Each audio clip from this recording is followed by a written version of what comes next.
Cinema అంతా రెడీగా ఉంది. ఆల్మోస్ట్ మా చేతిలోంచి వెళ్ళిపోతుంది.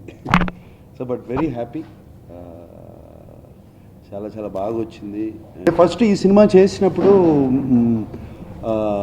అన్నమయ్య కన్నా ఏమి గొప్ప సినిమా తీస్తారు అని ఒక ఆలోచన. నాకు కథ చెప్తాను కానీ రావేంద్రతో కూడా అన్నాను, ఎందుకంటే మళ్ళీ అన్నమయ్య లాంటి క్లాసిక్ వచ్చిన తర్వాత ఎందుకు స్టార్ట్ చేస్తున్నాం ఈ సినిమా, అవసరమా అని. బట్ రావేంద్ర గారు ఒకసారి కథ వినిన తర్వాత డిసైడ్ చేద్దామన్నారు. అండ్ కథ వినగానే ఇట్ వాజ్ చాలా చాలా బాగా చేశారు భారవ్ గారు కానీ రావేంద్ర గారు కానీ. Screenplay very beautifully done. And అన్నమయ్యకిను దీనికి చాలా ఇట్ వాజ్ చాలా డిఫరెన్స్ ఉంది సినిమాలో. అది ఒక సాఫ్ట్ రోల్. ఆయన అన్నమాచార్య ఒక లిటరీ జీనియస్, కీర్తనలు రాస్తా లైఫ్ అంతా గడిపేశారు, అంకితం అయిపోయారు. బట్ ఈ రాంబావ స్టోరీ వీళ్ళు తయారు చేసింది వెరీ ఎమోషనల్. ఆయనకి రాంబావ మనసులో కానీ ఆయన దేవుణ్ణి ఆరాధించే దీంట్లో కానీ కొండ మీద వెంకటేశ్వర స్వామి తప్పితే ఇక రాజు లేడు అక్కడ తిరుపతి కొండ మీద. ఏ పువ్వు పూసినా ఆయనకే ఉండాలి. అండ్ ఎవరు అక్కడ ఊరేగినా కూడా ఆయనే ఊరేగాలి, ఇంకెవరు ఉండకూడదు, ఆయనే దానికి అధిపతి అని ఫీలింగ్ ఉండే మనిషి. అండ్ అది కూడా ఇంప్లిమెంట్ చేశారు ఆయన అక్కడ చరిత్ర ప్రకారం. అండ్ సో ఈ ఎమోషనల్ సీన్స్ చాలా ఎమోషనల్ మ్యాన్. సో అన్నమాచార్యకిను దీనికి ఇంత తేడా అక్కడే వచ్చింది. వెంకటేశ్వర మహాత్యంలో రామారావు గారు, ఎన్టీ రామారావు గారు ఒక చిన్న ఒక చాప్టర్ ఉంది వెంకటేశ్వర మహాత్యంలో, నాగయ్య గారు వేశారు. ఆ చరిత్రలో కూడా మనం చదువుకున్నాము చిన్నప్పుడు. ఆయనతో వచ్చి వెంకటేశ్వర స్వామి పాచికలు ఆడేవారని. అండ్ ఆయన నగలు పోతే ఈయన్ని జైల్లో పెడితే ఒక ఏనుగు వచ్చి వెంకటేశ్వర స్వామి ఏనుగు రూపంలో వచ్చి విడిపించారని. ఇవన్నీ అక్కడ రాసి కూడా ఉంది. తిరుపతిలో ఒక బోర్డు ఉంటుంది, 600 సంవత్సరాల క్రితం జరిగిందని. ఆయన మఠం ఉంది. ఆయన మఠం ఒక తిరుమలలోనే కాదు, మహారాష్ట్రలో ఉంది మఠం, రాజస్థాన్లో ఉంది ఆయన మఠం, ఇక్కడ హైదరాబాద్లో కూడా ఉన్నాయి. And is quite popular. ఇది ఎక్కువ డిమాండ్ చేసింది ఎందుకంటే Annamayya is a very soft character. తాలపాకలో పుట్టారు, 2 భార్యలు, చిన్న వయసు నుంచే కీర్తనలు రాస్తూ మొదలుపెట్టారు. 32,000 కీర్తనలు రాశారు ఆయన పోయే వరకు. ఆయన ఆల్మోస్ట్ 90 years ఏజ్లో పోయారని. ఇది కొండ మీద కొన్ని సంవత్సరాలు కొండ మీద వెళ్ళి ఉన్నారు, మళ్ళీ తిరిగి తాళపాకు వచ్చి అక్కడ సెటిల్ అయిపోయి చేశారు. అంతకన్నా కథ లేదు. మిగతాదంతా అన్నమయ్యలో రావేంద్ర గారును భారవ్ గారు చేసిన మ్యాజిక్ దాన్ని ఇంట్రెస్టింగ్గా ఉంచుతాకి. ఈ కథ కూడా చాలా చిన్నది. But only thing what we know is బాగా ఎమోషనల్ క్యారెక్టర్. ఎక్కడో నార్త్ నుంచి తిరుమలకి వచ్చి సెటిల్ అయ్యారు. సో ఆ జర్నీ ఒకటి చాలా బాగుంటుంది. కొండ మీద చాలా అరాచకాలు జరుగుతున్నాయి అని చెప్పి, హుండీలో డబ్బులు సరిగ్గా లేవు, లెక్కలు జరగట్లేదని, అలాగే అక్కడ పనిచేసే అక్కడికి వచ్చే యాత్రికులకి కరెక్ట్గా సదుపాయాలు లేవని, ఇవన్నీ క్రియేట్ చేయాలని అప్పుడున్న రాజుగారు ఈయన మీద బాగా ఇంప్రెస్ అయ్యి ఈయన్ని ఒక ఈఓ లెవెల్, ఇప్పుడున్న ఈఓ అంటారు, ఎగ్జిక్యూటివ్ ఆఫీసర్ లెవెల్ అంతా చూసుకుని ఆ లెవెల్లో ఆయన అక్కడ నియమించారు. అప్పుడు చూసుకోవటానికి కొండని చూసుకున్నప్పుడు ఆయన ఈ కొత్త రూల్స్ రెగ్యులేషన్స్ అన్నీ అప్పటి నుంచి స్టార్ట్ అయినాయి. అది కూడా మక్కన్ హారతి అని ఉంటుంది సుప్రభాత అయినగానే, అది ఆయన పెట్టింది. ఆయనకి వెంకటేశ్వర స్వామి ఒకప్పుడు వెంకటేశ్వర స్వామి అవతారమే కృష్ణుడు కదా, కృష్ణుడు వెంకటేశ్వర స్వామి కదా అని చెప్పి, కృష్ణుడికి వెన్న బాగా ఇష్టం కదా, డెఫినెట్గా ఆ హారతి బాగుంటుందని చెప్పి ఒక మక్కన్ హారతి పెట్టించారు. ఆ సీక్వెన్స్ ఉంది. అలాగే ఈ సినిమాలో ఈ అన్నమాచార్యలో లాస్ట్ 10 minutesలోనే అన్నమాచార్యుడికి వాళ్ళిద్దరికి కలుస్తారు, వెంకటేశ్వర స్వామిని ఆయన. దీంట్లో వచ్చి పాచికలు ఆడతాం, మా ఎంటర్టైన్మెంట్ సీన్స్ అయ్యాయి అసలు. యాక్చువల్గా వీళ్ళిద్దరి మధ్యన జరిగే వెంకటేశ్వర స్వామిను రాంబాబా మధ్యన జరిగే సీన్స్ చాలా బాగుంటాయి, పాచికలు ఆడేవి. అక్కడ అప్పు గురించి ఇంకా చాలా ఫిలసాఫికల్ మీనింగ్స్. అప్పు ఎందుకు చేయకూడదు, ఇది కలియుగ వైకుంఠం ఎందుకంటారు, వరాహస్వామిని ముందు ఎందుకు దర్శించుకోవాలంటారు, వెంకట అంటే ఏమిటి మీనింగ్స్, ఇన్ని చాలా చక్కగా చెప్పారు ఇటువంటివన్నీ ఈ సినిమాలు. మేము అలాగే అనుకున్నాం. ఇప్పుడు అన్నమాచారి అప్పుడు కూడా అలాగే అనిపించింది, యూత్ చూస్తారా చూడరా అని. డెఫినెట్గా ఒక కమర్షియల్ ఫిలిం లాగా అప్పుడు ఓపెనింగ్స్ రాలేదు అన్నమాచారికి. అది almost 9th day 10th day పట్టింది కంప్లీట్ హౌస్ఫుల్స్ రావడానికి. అది వచ్చిన తర్వాత హౌస్ఫుల్స్లో వెళ్తానే ఉంది. అంటే చాలామంది సినిమాలు చూడని వాళ్ళు, ఫ్యామిలీస్ వాళ్ళందరూ వచ్చారు ఆ సినిమాకి.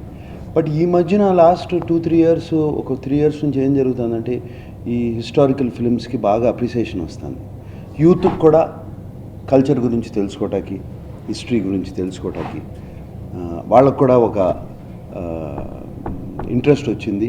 అండ్ డైరెక్టర్స్కి, సినిమా రచయితలకు కూడా కొత్త స్టోరీస్ రావడం మొదలుపెట్టాయి అండ్ కొత్త సీన్స్ కూడా వస్తున్నాయి.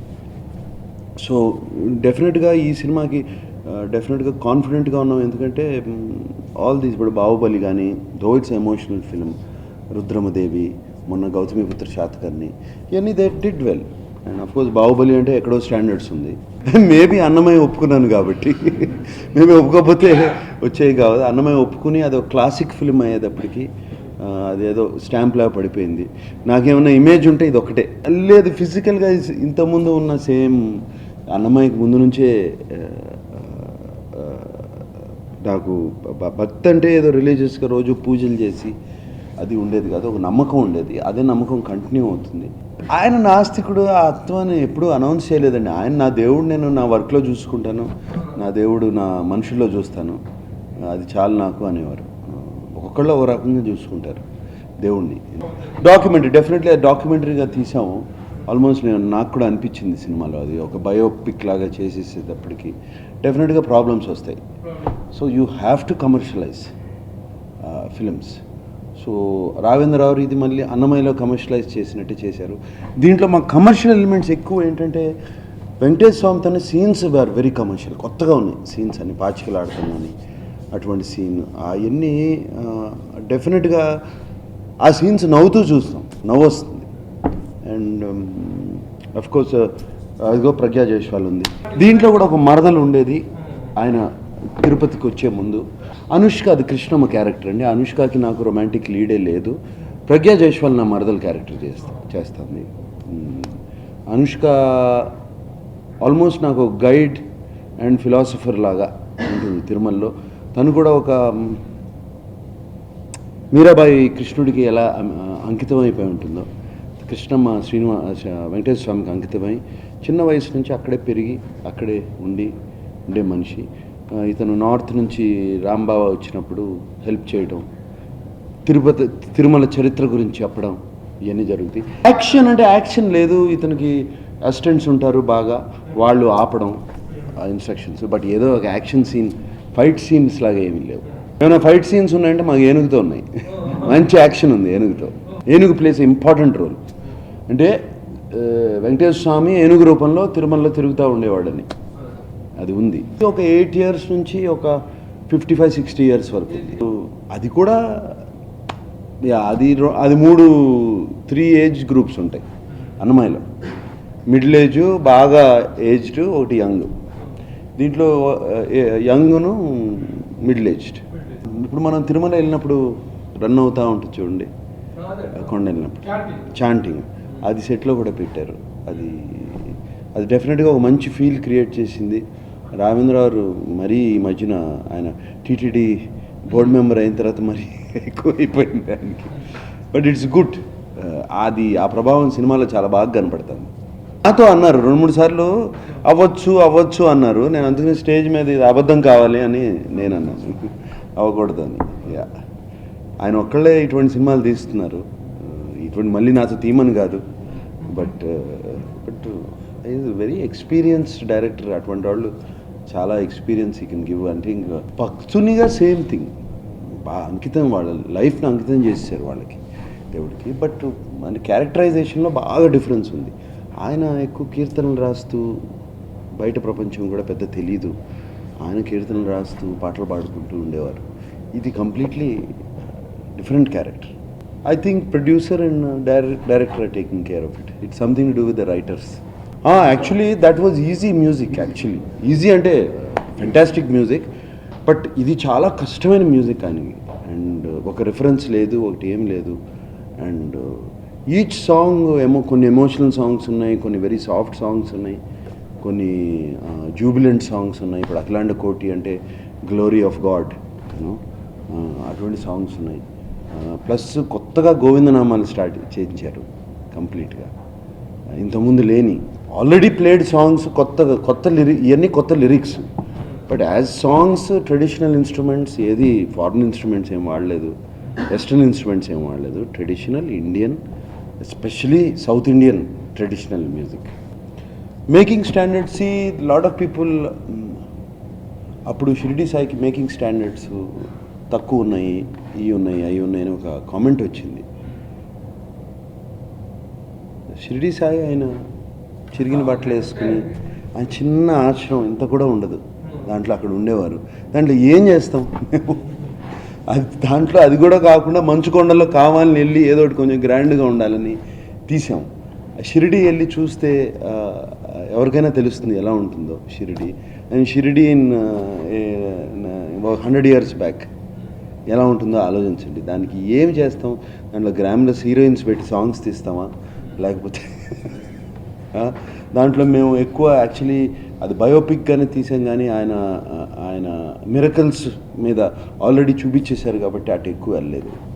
సో అది ఎవరిని అనుకున్నా కూడా అది వెరీ రాంగ్ థాట్ అది అనుకోవటం. ఓం నమో వెంకటేశాయ. వెంకటేశ్వర స్వామి అంటే గ్లామరస్ గాడ్. ఆయన అంటేనే బంగారం, గ్లామరు, 2 భార్యలు ఇదిగా ఉంటుంది. సో అంత గ్లామర్గా, అంత భారీగా ఉంటుంది సినిమా. బ్యూటిఫుల్లీ డన్, చక్కటి లొకేషన్స్. తిరుమలలో షూటింగ్ చేయలేము కాబట్టి మహాబలేశ్వరును, చిక్మగళూరులో వెళ్ళి షూటింగ్ చేసాము అంతా, ఎందుకంటే ఆ మంచు కావాలి. అలాగే రామోజీ ఫిలిం సిటీలో complete exterior of Tirumala set వేసాం, temple set as it is అలాగే వేసాము. చుట్టూ ఉన్న గోడతో అవన్నీ కట్టి, అండ్ ఇంటీరియర్స్ అన్నపూర్ణలో వేసాము. ఇక్కడ చాలా చాలా బాగా చేశారు. మీరు జనరల్గా ఇప్పుడు టెంపుల్కి వెళ్ళినా కూడా చూడలేనివి చూడగలుగుతారు, ఎందుకంటే అప్పుడున్న రెఫరెన్సెస్ తీసుకుని ఆ టెంపుల్ వాల్స్ క్లియర్గా కనపడతాయి, చుట్టూ ఉన్న అక్కడున్న కార్వింగ్స్ చాలా క్లియర్గా కనపడతాయి అక్కడ ఉన్నాయన్నీ. అండ్ అలాగే కాకుండా గ్రాఫిక్స్లో వైకుంఠలోకం చూపించాలి, ఆనందలోకం చూపించాలి, ఇవన్నీ కూడా బ్యూటిఫుల్లీ డన్. అండ్ ఒక వాటర్ ఫాల్ సీక్వెన్స్ ఉంది, అది కూడా చాలా బాగుంటుంది. నాకు I do not believe in awards. My award is the people appreciation. So నేను అవార్డ్స్కి పెద్ద ఇంపార్టెన్స్ ఇవ్వను. అవార్డు కోసం సినిమా తీయటం కానీ, అవార్డ్స్ తీసుకోవడం కానీ, award from people I get. ఆ బయట వెళ్ళి నడుస్తున్నప్పుడు అన్నమయ్య అని పిలిచినప్పుడు, ఆ గుడి తిరుమల గుడికి వెళ్ళినప్పుడు ఆ లైన్లోంచి అన్నమయ్య అని పిలిస్తే అదే అవార్డు నాకు. ఒక గురువుగానో లేకపోతే ఒక దేవుడుగానో చేయాలంటే అది చాలామంది బిలీఫ్ మీద ఉన్నది. మనం ఏమైనా తప్పు చేసినా కూడా కరెక్ట్ కాదు. ఎంతో లక్షల మంది బిలీఫ్ మీద ఉండే షిరిడి సాయి, వేరే దేవుళ్ళైనా కూడా బిలీఫ్ మీద ఉండేది. నాకు డెఫినెట్గా ఆ షిరిడి సాయి చేసే అంతకాలం కొంచెం టెన్షన్గానే ఉండేది, నర్వస్గానే ఉండేది. నాకేమీ అట్లా నీ అన్నమయ్యాలు అనుకోలేదు, రామదాస్ కూడా అనుకోలేదు, షిరిడి సాయి అనుకోలేదు, ఇది అనుకోలేదు. అంటే ఎవరన్నా తీసుకొచ్చి స్క్రిప్ట్ చెప్పి తీయగలిగితే అసలు ఫస్ట్ డైరెక్టర్కి ఆ ధైర్యం ఉండాలి, డైరెక్టర్కి ఆ ప్యాషన్ ఉండాలి. నిజంగా ఈ లాస్ట్ 20 yearsలో రాఘవేంద్రరావు గారు తప్పితే ఎవరు రాలేదు నా దగ్గరికి తీయాలని కూడా, తీయమని చేద్దామని కూడా రాలేదు. సో నా దగ్గర ఆన్సర్ లేదు మీ క్వశ్చన్కి. లేదు, జేకే భారవి గారు చేసినా కూడా we need a director and producer వీటిని ప్రొడ్యూస్ చేయడానికి. అప్పుడు ఆ టైంలో అన్నమయ్య టైంలో అసలు దొరసింహరాజు గారు ముందుకొచ్చి అంత సినిమా తీయడం గొప్ప. అప్పుడు కూడా నాకు జస్ట్ నిన్నే పెళ్ళాడితో రిలీజ్ అయింది, అప్పుడే రిలీజ్ అయింది. అటువంటి ఫిలిం తర్వాత నన్ను తీసుకొచ్చి అన్నమయ్యలో వేయటం, ఐ డోంట్ ఈవెన్ నో ఎలా వాళ్ళు కన్సీవ్ చేశారు, ఎలా థాట్ ప్రాసెస్ వచ్చింది. నాకు కూడా ఇప్పుడు కూడా చాలాసార్లు అడుగుతాను, మళ్ళీ ఎలా అనుకున్నారు, నేనైతే అనుకునేవాడిని కాదు. అంటే ఒక రోజు కూడా ఏమీ లేదంటే చాలా ఫీల్ అవుతాను. ఎనర్జీ ఉన్నప్పుడు చేయాలి కదా, లేనప్పుడు ఎలాగో ఇంట్లో కూర్చుంటాం, ఎనర్జీ ఉన్నప్పుడు చేయాలి. అండ్ ఇలా ఈ చేస్తూ ఉంటేనే ఇంకా ఎనర్జీ పెరుగుతూ ఉంటుంది నాకు. So I like to be busy all the time. నాకు ఒక వారం రోజులు ఖాళీగా ఉన్నానంటే జ్వరం వస్తుంది ఫస్ట్. జ్వరం నిజంగా వస్తుంది, బాడీ అంత స్లో అయిపోయింది. ఇంట్లో ఉంటే అదేంటి అదేంటి అని అడుగుతూ ఉంటా. బంగారాజు అంటే కళ్యాణ్ కృష్ణ ఇప్పుడు నాగ చైతన్యతో సినిమా చేస్తున్నాడు. అది సంక్రాంతి డేట్ అని కూడా అనుకోలేదు. ఇప్పుడు నేను అన్నాను అనుకోండి, అదొక పెద్ద బ్రాండ్ పడిపోద్ది, నాకు pressure. First Naga Chaitanya cinema release అవ్వాలి. అది మార్చ్ ఎండింగ్ కానీ ఏప్రిల్లో కానీ షూటింగ్ ఫినిష్ అవుతుంది. అది అయ్యి దాని పోస్ట్ ప్రొడక్షన్ వర్క్ అయ్యి దాన్ని రిలీజ్ అయ్యే వరకు I don't want disturb Kalyan. అది అయిన తర్వాత కానీ మొదలు పెట్టలేం. మరి యు హావ్ టు సీ. నేను నా 3rd సీజన్ అయిన లాస్ట్ రోజునే ఇన్ఫ్యాక్ట్ మా టీం అందరికి చెప్పాను, ఇది నాకు చాలిక, ఐ వాంట్ చాలిక అని కాదు, బ్రేక్ తీసుకోవాలి. ఒక రెండు సీజన్ బ్రేక్ తీసుకోవాలి. ఎందుకంటే మొనోటనీ రాకూడదు. నేను అడిగే same questions, same reactions, same ఈ ఆల్మోస్ట్ ఏమవుతుందంటే నా రియాక్షన్ మీకు ముందే తెలిసిపోతుంది. ఓకే, ఈయన ఇది అనబోతున్నాడు, ఆర్ యూ షూర్ అనబోతున్నాడు, ఇటువంటి షల్ ఐ లాక్ ఆలోచించుకుని చెప్తున్నారా, ఇయే. ఇంతకన్నా ఇది రాకూడదు. ఈ మొనోటనీ వచ్చేసే ముందు వాళ్ళకి ఆ ఇంట్రెస్ట్ పోయే ముందు నేనే తప్పుకోవాలి. నాకు మొనోటనీ నాకు ఫీల్ అవుతుంటే, నాకు meeting new people every time, అది మొనోటనీ కాదు. But my reactions are the same కంటిన్యూస్గా. ఆల్మోస్ట్ 3 సీజన్స్ అంటే 60 180 ఎపిసోడ్స్. అండ్ 180 ఎపిసోడ్స్ అంటే ఆల్మోస్ట్ ఒక 300 మంది వచ్చి ఉంటారు నా ముందుకి. డెఫినెట్గా బాగా ఎంజాయ్ చేశాను. It's very strenuous. అంటే ఒక్క సెకండ్ కూడా ఇప్పుడు కూర్చున్నట్టు ఐ కెనాట్ లూజ్ కాన్సన్ట్రేషన్. ఒక్క సెకండ్ కూడా I cannot loose concentration if I lose, నేను వాళ్ళకి రియాక్ట్ అవ్వలేను. ఎగ్జాక్ట్గా వాళ్ళు చెప్పేది ప్రతిదీ వినాలి, రియాక్ట్ అవ్వాలి. Then I go to the next question, దానికి ఆన్సర్ చెప్పాలి. అండ్ అది morning 9 o'clock to night evening 6-7 వరకు కంటిన్యూస్గా చేయాలంటే బాగా స్ట్రెన్యూస్గా ఉండేది. అది షూటింగ్, దాని తర్వాత షూటింగ్ ఒక ఆటలాగా అయిపోయింది ఆల్మోస్ట్. అంత ఫ్రీగా ఉంది. అది సంథింగ్ ఇంట్రెస్టింగ్, నైస్. ఊరికే గేమ్గా కాదు, ఇంటరాక్షన్ నాకు ఇష్టం బాగా. Interaction is good. జీటీవీకి ఒకటిను, మా టీవీకి ఒకటి ఐ థింక్. అసలు జనవరిలో స్టార్ట్ అయిపోతుంది అనుకున్నాను, డిసెంబర్ జనవరిలో. బట్ నాకు కథ మీద కొంచెం ఐఎమ్ నాట్ 100% సాటిస్ఫైడ్. సో ఇంకో కథ స్టార్ట్ చేసాము డిసెంబర్ నుంచి. డిసెంబర్లో అది స్టాప్ చేసి ఇంకోటి స్టార్ట్ చేసాము. ఆల్మోస్ట్ ఈ 2-3 రోజుల్లో కంప్లీట్ కథ వింటున్నాను. నెక్స్ట్ 1 వీక్లో విక్రమ్ కుమార్ మనం. సో బట్ డెఫినెట్గా చాలా ఎక్సైటింగ్గా వస్తుంది. నాగ చైతన్య ఫిలిం ఎంత ఎక్సైటింగ్గా వస్తుందో ఇటు side. Naga Chaitanya film almost 60% అయిపోయింది ఆల్రెడీ. వాటి సీన్స్ అన్నీ చూశాను. చాలా బాగా తీస్తున్నాడు కళ్యాణ్ కృష్ణ. అంటే బాగా మెచ్యూర్ అయ్యాడు ఒక ఫిలింతో. అండ్ డైలాగ్స్ కూడా చాలా బాగా రాశాడు. మళ్ళీ మన సోగ్గాడి చిన్న అతనే కదా రాసింది డైలాగ్స్.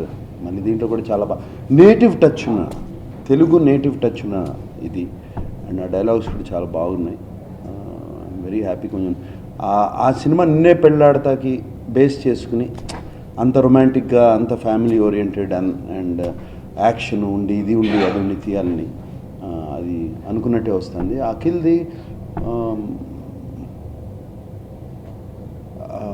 ఏమంటారు, ఒక కొత్త ట్రెండ్ సెటర్ అవుతుంది ఆ సినిమా. I'm very sure. ట్రై చేసేది మేము. I enjoy listening to things. Definitely enjoy. ఏదైనా ఎంజాయ్ చేస్తే బర్డెన్ అనిపించదు. ఎంజాయ్ చేయకపోతేనే ప్రాబ్లం.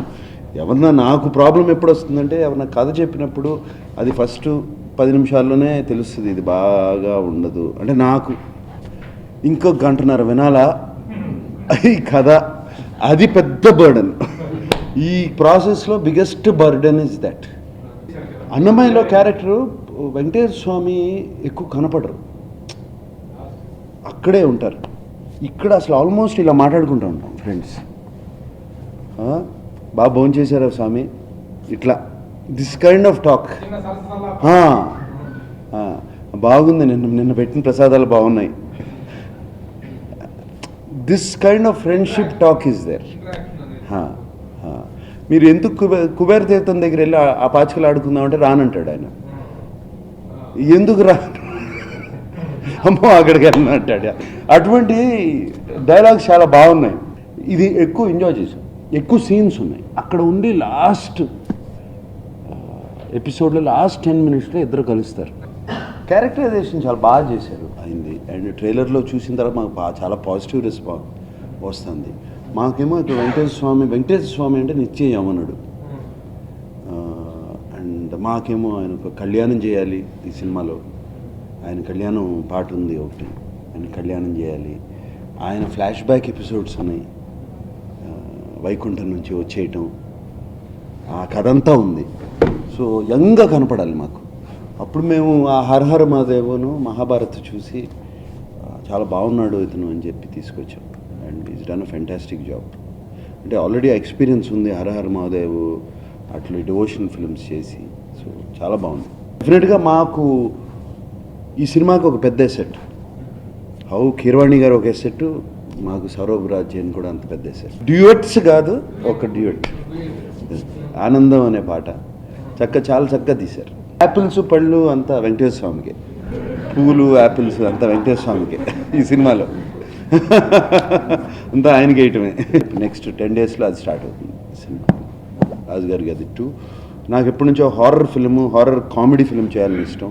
ఎందుకంటే నేను సినిమాలు చూస్తాను, హారర్ కామెడీ ఫిల్మ్స్ ఇలా చెవులు మూసుకుని కళ్ళు మూసుకుని చూస్తాం. బట్ చాలా ఇష్టం నాకు. సో నాకు ఒకటి చేయాలని ఉంది, కరెక్ట్గా పడింది అది. లేదంటే రాజుగారి గది 2 అనగానే రాజుగారి గది కథే కాదు అసలు.